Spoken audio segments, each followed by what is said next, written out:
আসসালামু আলাইকুম বন্ধুরা, আশা করছি ভালো আছেন। আমি আগের যে ভিডিওটা করেছিলাম ওই ভিডিওতে বলেছিলাম যে এনটিআরসি পরীক্ষার শুরু থেকে শেষ পর্যন্ত কি থাকে সেটা নিয়ে, মানে প্রিলি, রিটেন, ভাইবা কি কি থাকে বা কিভাবে নিয়োগ হয় সেই বিষয়গুলো একটু বলার চেষ্টা করেছি।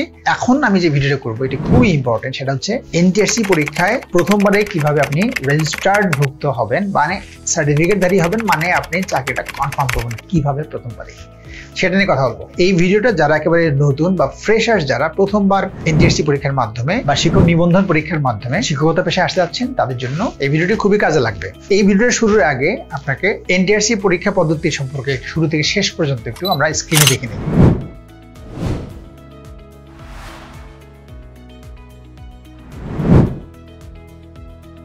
দেখেন, এইখানে আমরা ভিডিওতে যেটা দেখলাম এই কথাগুলো অনুযায়ী, মানে আমাদের যদি এনটিআরসি পরীক্ষায় যদি আমরা প্রথমে চাকরিটা কনফার্ম করতে চাই তাহলে আমাদের অবশ্যই প্রথমে প্রিলিমিনারি পরীক্ষা পাস করতে হবে। আর প্রিলিমিনারি পরীক্ষায় মাত্র 40 নম্বর পেলে পাস, কিন্তু এই 40 নম্বর পেলে যে পাস, এই 40 নম্বর পায় না এরকম সংখ্যাটা কত সেটা যদি একটু খেয়াল করেন। অর্থাৎ এই প্রিলিমিনারি পরীক্ষার মাত্র 40 নম্বর পায় না 8 থেকে 9 লাখ প্রার্থী পাওয়া যায়, মানে ফেল করে 8 থেকে 9 লাখ প্রার্থী প্রিলিমিনারিতেই। সো এখানে আপনাকে কেয়ারফুল থাকতে হবে, কোনোভাবে অবহেলা করা দরকার নাই, যেহেতু চাকরিটা মানে কোনো ধরনের তদবির ছাড়াই খুব সহজে পাওয়া যায়। মানে এখানে কোনোভাবে এটাকে হালকা করে দেখার সুযোগ নাই যে আমি প্রিলিমিনারি এমনি পাস করবো তা আমি তারপরে কি চাকরিটা কনফার্ম হবে, তা না। প্রিলিটাও আপনাকে সিরিয়াসলি নিতে হবে, তারপরে পরবর্তী প্রক্রিয়াগুলো আপনাকে সিরিয়াসলি নিতে হবে, তাহলে আপনি কিন্তু প্রথমবারে চাকরিটা কনফার্ম হবে। তো আমি প্রথমে আপনাকে বলি, এই যে 8-9 লাখ মানুষ প্রিলিমিনারিতে ফেল করে, তারা কেন ফেল করে তার দুইটা কারণ আমি আপনাকে বলি। এক নম্বর কারণটা হচ্ছে যে উদাসীনতা। ধরেই নেয় যে এটা এনটিআরসি পরীক্ষা খুব সহজ কোশ্চিন হবে, এটা তো আমি পারবো, এমন হবে নেয় যে ঠিকমতো পড়ে না, রিভিশন করে না, এমনি মোটামুটি আর কি হালকা কিছু পড়াশোনা করে পরীক্ষা হলে যায়। এই যে উদাসীনতা, এটা তাকে ফেল করে দেয়। আর একটা অন্যতম কারণ হচ্ছে নেগেটিভ মার্কিং। এই পরীক্ষাটায় 0.25 হচ্ছে নেগেটিভ মার্ক, অর্থাৎ একটা প্রশ্ন যদি আপনি ভুল করেন তাহলে আর একটা প্রশ্ন যেটা আপনি কারেক্ট করেছেন ওখান থেকে 0.25 আপনার মাইনাস হবে। তাহলে ভাবেন তো, যদি আপনি 20টা ভুল করে ফেলেন বা 30টা ভুল করে ফেলেন তাহলে আপনার কত নেগেটিভ হয়ে যাবে। এইভাবে ফেল করে, বুঝতেই পারে না যে আমি আনসার তো 50টা কারেক্ট করছি, কিন্তু ফেল করলাম কেমনে। ফেল করে বেশি আনসার করে, আর বেশি আনসার করতে যে ভুল বেশি করে, নেগেটিভ মার্কিং বেশি হয়, এবং নেগেটিভ মার্কিং বেশি হওয়ার কারণে মানে মনের অজান্তেই ফেল করে ফেলে। আচ্ছা, ফেল করার কথা বাদ দিই, আমি আপনাকে বলবো যে এই প্রিলিমিনারি পাস করার কৌশলটা কি। আমি আজকে 3টা কৌশল বলি যে এই প্রিলিমিনারি পরীক্ষা কিভাবে পাস করবেন। তো অবশ্যই আপনাকে পড়তে হবে। মূল কথা হচ্ছে যে আমি যাই কিছু বলি পড়া তার আমি পড়ে দিতে পারবো না, আপনার পড়াকে আমি পড়ে দিতে পারবো, আপনাকেই পড়তে হবে। বাট কি পড়বেন সেইটা আমি 3টা পয়েন্ট বলে দিই। নাম্বার 1 হচ্ছে যে এনটিআরসি পরীক্ষায় যে প্রশ্নগুলো করা হয়, আমরা একটু গবেষণা করে দেখেছি যে বিগত যে প্রশ্নগুলো আছে, বিশেষ পরীক্ষার বিগত প্রশ্ন থেকে শুরু করে বাকি পিএইচসির যে অন্যান্য নিয়োগ পরীক্ষাগুলো আছে সেই বিগত প্রশ্নগুলো থেকেই 60 থেকে 80টা প্রশ্ন করা হয়। পাস করতে লাগে মাত্র 40, তাহলে বিগত প্রশ্নগুলো তো হয়ে যায়। তো এই জন্য আমার প্রথম পরামর্শ হচ্ছে বিগত 10 বছরের, মানে ঝুঁকি নিতে না চাইলে বিগত অ্যাটলিস্ট 8 থেকে 10 বছরের বিসিএস প্রশ্ন সহ এই 8-10 বছরের যে প্রশ্নগুলো পিএইচসি কর্তৃক নেওয়া হয়েছে সেই প্রশ্নগুলো পড়ে ফেলতে হবে। খুব ভালো হয় যদি এটা একটু ব্যাখ্যা সহ আমরা পড়ে নেই, তাহলে কোনো ভয়ই থাকে না। এটা হচ্ছে একেবারে অন্যতম একটা কাজ প্রিলি পাস করার জন্য। যদি এই কাজটা করি তাহলে কিন্তু প্রিলি ফেল হওয়ার সুযোগটা আর থাকছে না। 2 নম্বর কৌশল হচ্ছে যে যেহেতু 60 বা 80টা প্রশ্নই ওই 10 বছরের কোশ্চেনের মধ্যে কমন থাকে, প্রতিবারই থাকে, তাহলে আপনি আনসার করার সময় কেন আপনি 100টা আনসার করতে যাবেন। আপনি আনসার করবেন যে ওই 60টা পার্সেন্ট, ওই 60টা আনসার করেন। পাস করতে লাগে আপনার 40, আপনার তো এই নাম্বার যোগ হবে না, তাহলে আমাকে কেন 100 আনসার করতে হবে। বেশি আনসার করলে বেশি ভুল হবে, বেশি ভুল হলে নেগেটিভ মার্কিং হয়ে নিচে চলে যাবেন, তো ওইটা একটু ঝুঁকি হয়ে যাবে। সো 2 নম্বর কাজ হচ্ছে যে আনসার করবেন কম করে, যতগুলো পারেন তার থেকে হয়তো কয়েকটা বেশি হবে, কিন্তু যা পারেন তাই আনসার করবেন। সেইখানে 60 থেকে 65 আনসার করলে যথেষ্ট। এটা মাথায় রাখবেন যে এইগুলো যদি কারেক্ট আনসার করতে পারেন হয়তো 5-10টা ভুল যেতে পারে, তাতে আপনার ফেল হবে না। 3 নম্বর কাজ হচ্ছে যে আপনি যখন পড়তে যাবেন তখন দেখবেন পড়তে ভালো লাগছে না। একেবারে এটা কমন কথা, একদিন পড়বেন আর একদিন ভালো লাগবে না। একদিন দেখবেন যে অনেক পড়ে ফেলছেন, তারপরে 7 দিন আর পড়া কোনো খোঁজ নেই। এই পড়াগুলো কিন্তু ডেঞ্জারাস, এই পড়াগুলো কোনো কাজে লাগে না। আপনি যা পড়বেন দেখবেন 15 দিন পরে সব ভুলে গেছেন, যা তাই। এইটা করা যাবে না। তো এই জন্য যেটা একেবারে জরুরি কাজ সেটা হচ্ছে যে যতই কাজ থাকুক রেগুলারিটি মেনটেন করা, মানে আপনাকে নিয়মিত পড়ার যে কনসিস্টেন্সি, তো এই বিষয়টা মাথায় রাখতে হবে। সেক্ষেত্রে আপনি যদি একা একাটা না পারেন, সব থেকে বেস্ট উপায় হচ্ছে আমাদের বিদ্যাবাড়ি থেকে অনলাইনে, আমি যদি ট্রুলি বলি, মানে বেস্ট একটা সার্ভিস দেওয়া হয়, চমৎকার সার্ভিস দেওয়া হয়, যেটা হচ্ছে বাড়ি থেকে ঘরে বসে থেকে কোর্সগুলো করা যায়। এখান থেকে আপনি একটা কোর্স করে নিতে পারেন, আপনার খুবই কাজে লাগবে।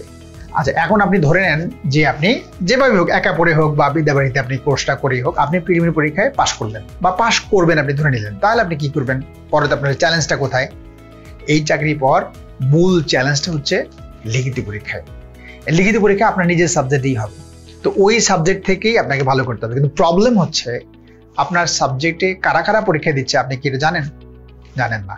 অর্থাৎ এইখানে আপনার সাবজেক্টে এমন পুরো কিছু প্রার্থী আছে যাদের প্রিপারেশন কি লেভেলের এটা আপনার ধারণা নাই। তাদের খাতাগুলো কিভাবে ডিজাইন করে যে পরীক্ষককে নাম্বার দিতে বাধ্য হতে হয়, সো ওই জিনিসটা আপনার জানা নেই।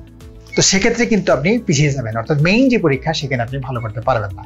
তো এইখানে চাকরিটা কনফার্ম করতে চাইলে আমার পরামর্শ হচ্ছে যে আপনার সাবজেক্ট হতে পারে আপনি আপনার সাবজেক্টে খুব ভালো, কিন্তু তারপরেও এখানে পরীক্ষার খাতায় পরীক্ষককে সন্তুষ্ট করার জন্য সেখানে আপনার এমন কিছু উপাদান দিতে হয় লেখার মধ্যে, এমন কিছু টেকনিক অবলম্বন করতে হয় যাতে করে অন্যদের থেকে আপনার নাম্বারটা বা আপনার খাতাটা অবশ্যই ডিফারেন্ট হবে, বা আপনি অন্যদের থেকে অনেক বেশি মার্কস পেয়ে গিয়ে থাকবেন। এতে করে আপনার চাকরিতে কনফার্ম হবেই। আপনার যে চয়েস আছে, আপনি যেই কলেজে বা আপনি বাড়ির পাশের যে কলেজে যেতে চান সেই কলেজে যেতে পারবেন যদি নাম্বার বেশি থাকে। তাহলে এইটা করতে গেলে কি করতে হবে? এটা করতে গেলে আমার পরামর্শটা হচ্ছে যে আপনি একটু আগে প্রিপারেশন নেন।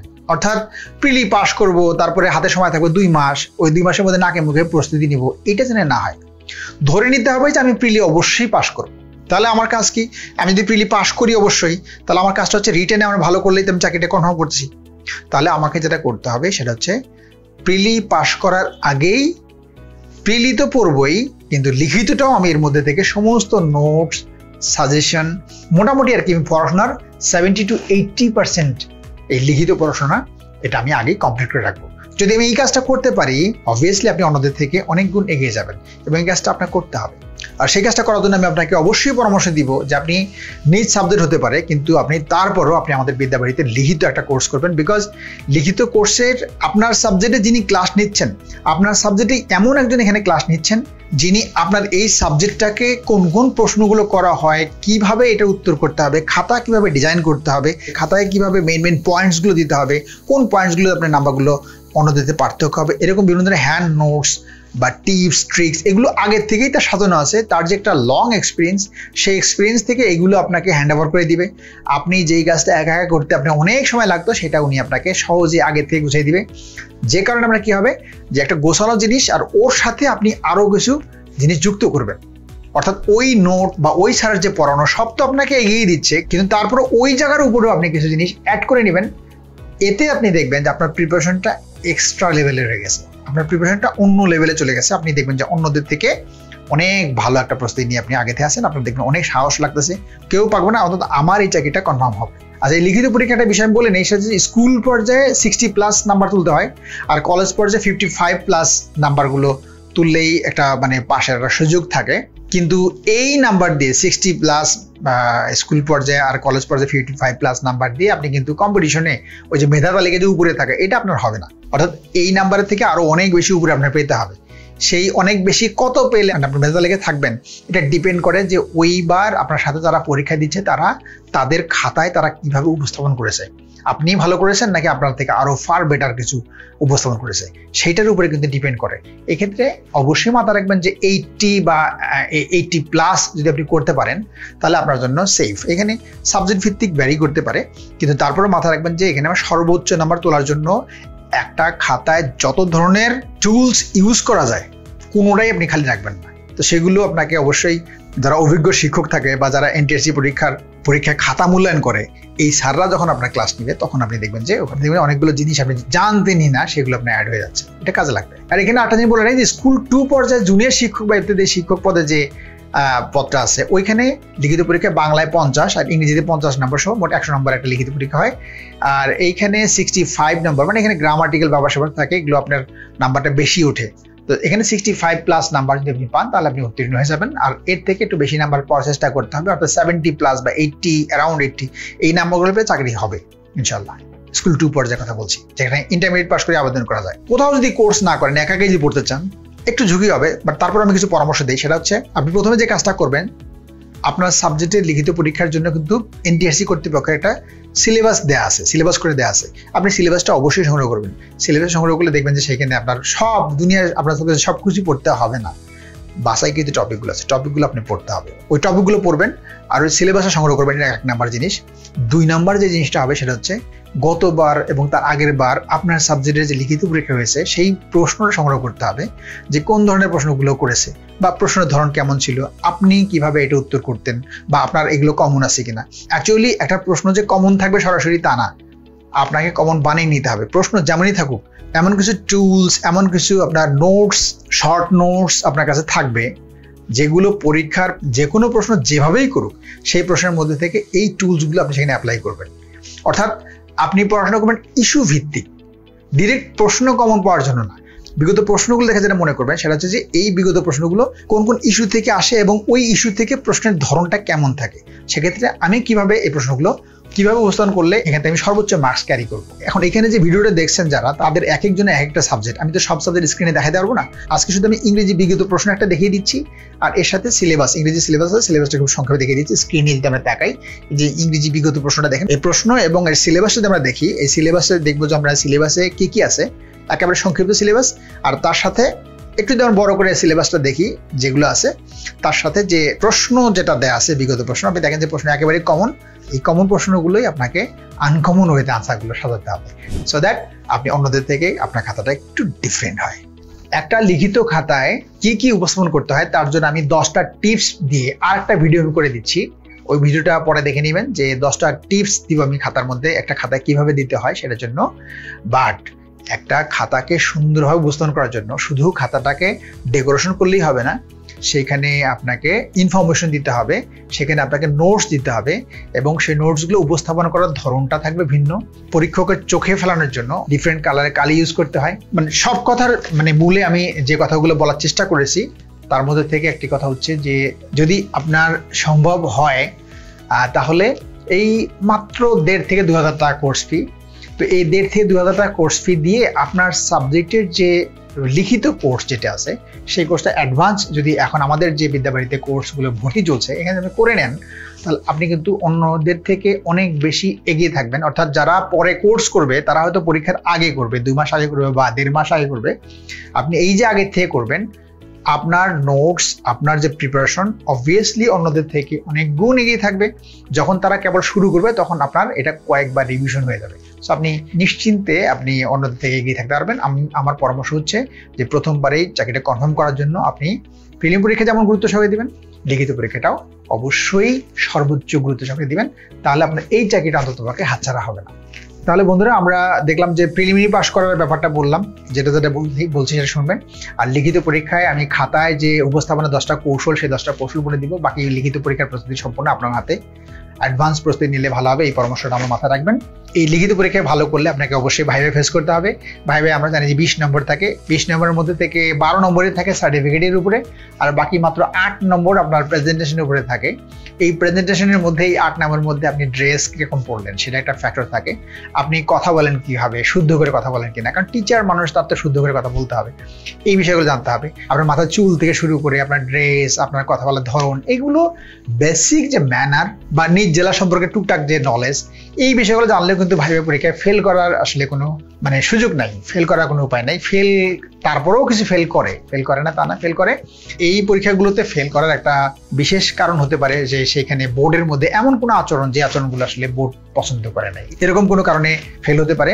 আবার দেখা গেলো যে একেবারেই ভাইভা বোর্ডের সাথে ম্যাচ করছে না, একজন শিক্ষক হিসেবে তাকে যদি নিয়োগ দেওয়া হয় তাহলে এটা কোনোভাবেই তার সাথে শিক্ষকতা পেশাটা যাচ্ছে না, এরকম ক্ষেত্রে যদি ভাইভা বোর্ড মনে করে তাহলে ফেল করে দিতে পারে। আদারওয়াইজ বাকি সবগুলো ক্ষেত্রে ভাইভা বোর্ড নিয়ে টেনশন করার কোনো কারণ নেই। তাহলে প্রিলি পাস করার কথা আমি বলেছি, লিখিত পাস করার আমি কিছু কথা বলেছি, এগুলো একটু ভালো করে শুনে ভাইভা নিয়ে চিন্তা একদম না করে যদি লিখিত পরীক্ষাটা যদি একটু অ্যাডভান্স শুরু করতে পারি, আমরা প্রিলিটা যেভাবে বলছি সেভাবে যদি পড়াশোনা করতে পারি, দুটো একসাথে পড়লেও চলে, তো আমার মনে হয় যে এই চাকরি প্রথমবারে না পাওয়ার কোনো কারণ নাই।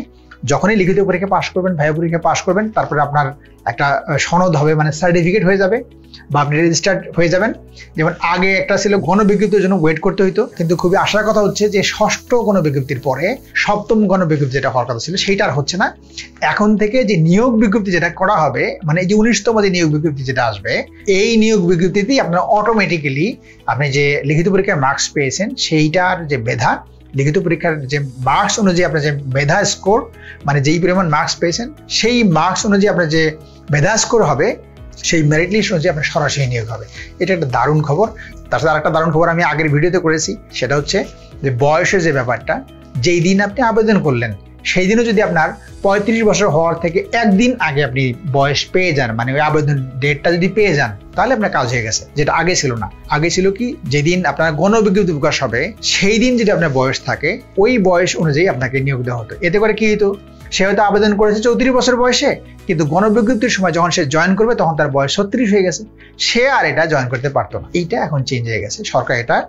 সরকার বিভিন্ন ভোগান্তি দূর করার জন্য এই চেঞ্জটা নিয়ে এসেছে। এটা আপনার জন্য অবশ্যই একটা সুখবর যে আপনি যেই দিন আবেদন করবেন ওই দিন থেকে আপনার বয়সটা সামনে কাউন্ট হবে। তো 19তম নিবন্ধন পরীক্ষা সামনেই বিজ্ঞাপন হবে, প্রস্তুতি নিয়ে ফেলুন। আর আমি যেভাবে বললাম এইভাবে কাজগুলো করলে আপনি একেবারে প্রথমবার পরীক্ষা দিয়ে এই একটা চাকরি, এনটিএসসি পরীক্ষার চাকরি, যে চাকরিটার জন্য কোনো মামা চাচা লাগে না বা কাউকেই কোথাও কোনো ঘুষ দিতে হয় না, কোনো ধরনের দুর্নীতি এই চাকরির মধ্যে নাই, একেবারে স্বচ্ছ এবং খুবই চমৎকার একটা চাকরি। নিজ বাড়িতে থেকে আপনি চাকরিটি করতে পারবেন। এই চমৎকার চাকরিটি আপনার কনফার্ম হয়ে যাবে যদি আপনি একটু কেয়ারফুলি, একটু সচেতন হয়ে এবং একটু দায়িত্ববোধ নিয়ে যদি আপনি এটার একটা গোছালো প্রস্তুতি নেন। তাহলে আশা করছি এই ভিডিওটি আপনাদের ভালো লেগেছে। ভিডিও সম্পর্কে কোনো কিছু বলতে চাইলে আপনি নিচের কমেন্ট বক্সে আপনি কমেন্ট করে যাবেন। আমি পরবর্তী সময় কমেন্ট দেখে পরবর্তী আরো ভিডিও করার চেষ্টা করব। আশা করছি আমার আজকে আলোচনাটা আপনাদের ভালো লেগেছে। Thank you.